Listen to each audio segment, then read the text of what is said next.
Jaynagar chamber of commerce के इस 29वें वार्षिक उत्सव के अवसर पर यहाँ पर उपस्थित सभी अनुमंडल प्रशासन के पदाधिकारीगण, SDPO साहब, सभी अन्य उपस्थित पदाधिकारीगण, इसके अध्यक्ष श्री अखिलेश्वर सिंह जी, जनरल सेक्रेटरी अनिल जी, उपस्थित अन्य सभी सम्मानित सदस्य, मीडिया के भाइयों, ये बहुत ही खुशी की बात थी जब हमको यहाँ पे आमंत्रण दिया गया और मुझे बहुत ही सहज इसीलिए स्वीकार किया गया कि वास्तव में मैं आप लोगों से इंटरेक्ट भी करना चाहता था।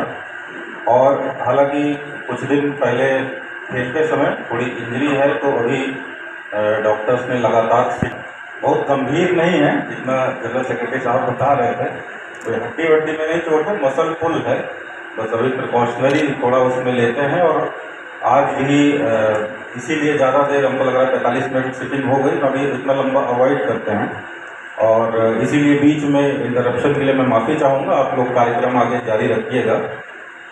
निश्चित रूप से जो व्यवसायी होते हैं हमारे अर्थव्यवस्था की रीढ़ की हड्डी होते हैं।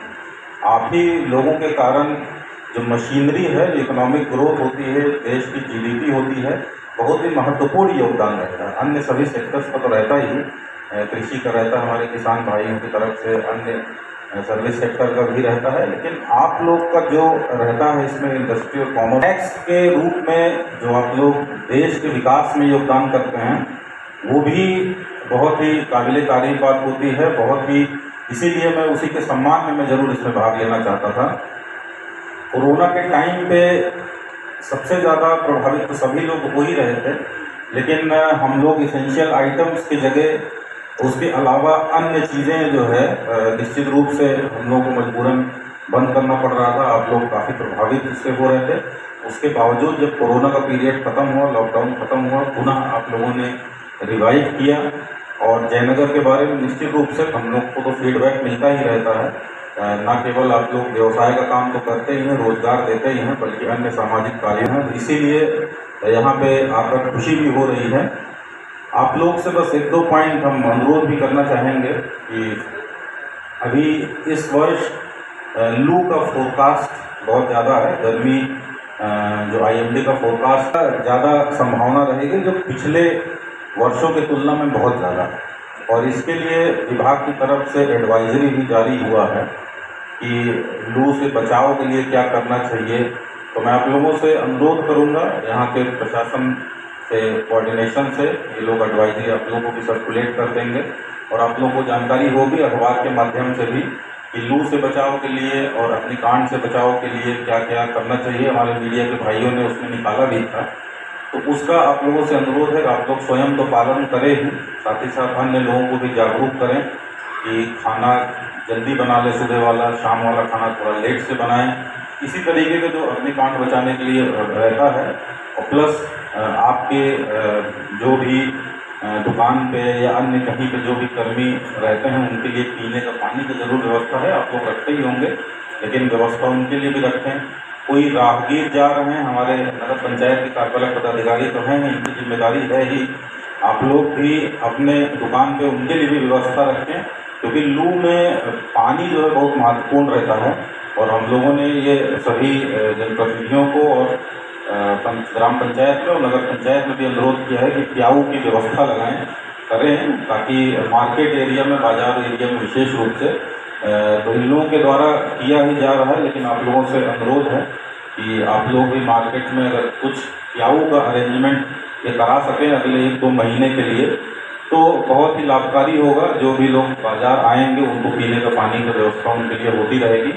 तो इसमें एडवाइजरी का बहुत प्रमुख पार्ट है। तो मेरा यही अनुरोध है कि चैम्बर ऑफ कॉमर्स से अगर बाज़ारों में, यहाँ पे जहाँ कहीं भी हो, जितना आपको उचित लगे, जितना सक्षम हो, अगर आप लोग प्याऊ का अरेंजमेंट कर सकें तो बहुत ही उसमें सहूलियत रहेगी।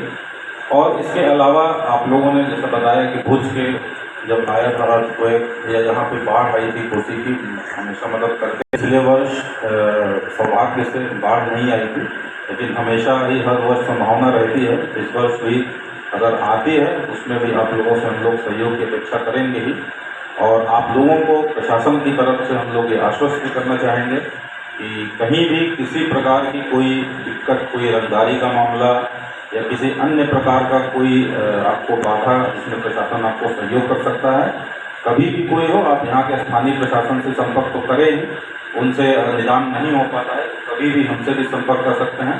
प्रशासन आपके साथ रहेगा, क्योंकि हम लोग मिलजुल के ही साथ चल के ही कोई भी आपदा का सामना कर सफल बनाते हैं। तो अंत में मैं आप सभी लोगों को, जो भी आप लोग सामाजिक कार्य करते रहे हैं, उसके लिए ढेर सारी शुभकामना देता हूं और उम्मीद करता हूं कि जिस तरीके से आप लोग कार्य करते रहे हैं आगे भी करते रहेंगे। एक पॉइंट और, जो मेडिकल कैंप आप लोगों ने आयोजित किया था बहुत ही अच्छा था। आज के समय पे आप लोगों ने भी देखा होगा कि बहुत जगह बहुत सारे खिलाड़ियों को या लोग जिम में जा रहे हैं, हार्ट अटैक आ जा रहा है और काफ़ी लोगों की मृत्यु बहुत संख्या में हम लोग देखते हैं हो रही है, थोड़ी ज़्यादा ही हो सकता है। लाइफस्टाइल ऐसी अब वर्तमान में हो गई हो, ज़्यादा स्ट्रेसफुल लोग लाइफ अपनी जी रहे, इस वजह से कारण होगा लोगों को बीपी, शुगर और हार्ट अटैक की ज़्यादा समस्याएं हो रही हैं। तो मैं आप लोगों की कैंप आयोजित करना बहुत ही अच्छा था, और लेकिन मैं अपील भी करना चाहूँगा सभी लोगों से, जब समस्या हो उसी समय केवल जांच न कराएं, समय समय पे कराते रहना चाहिए ईसीजी वगैरह जहाँ हो, क्योंकि अगर अर्ली स्टेज में डिटेक्ट होगा तो फिर ऐसा ना हो कि जब समस्या है तब तक देर हो चुकी हो। मैं इस फोरम के माध्यम से आप लोगों से यही अपील करूंगा और बस अपनी बात समाप्त करते हुए आप सभी लोगों को पुनः ढेर सारी शुभकामनाएं और यहाँ पे आमंत्रित करने के लिए बहुत बहुत मैं धन्यवाद देता हूँ। बहुत धन्यवाद। आपका सुझाव और